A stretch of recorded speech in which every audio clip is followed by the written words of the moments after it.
Hey guys, welcome to our channel. Today I am going to show you how to make laser security system in an easy way. Hey Marshall, please let me tell them about this topic. Okay Goofy, go ahead. So as we all know, laser is used to cut and carve. So here we are also going to cut the intruders into pieces. No Goofy, why are you scaring our viewers? We are just going to show you whenever anything crosses the laser path it will make alert sound. So let's get started.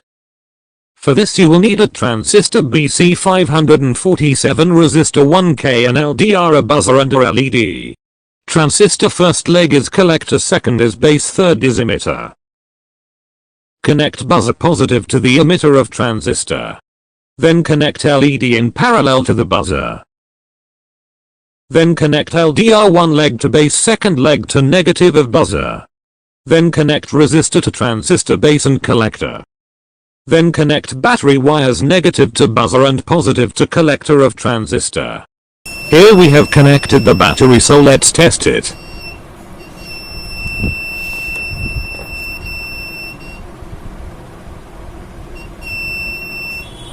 So that is it for today guys. Bye everyone.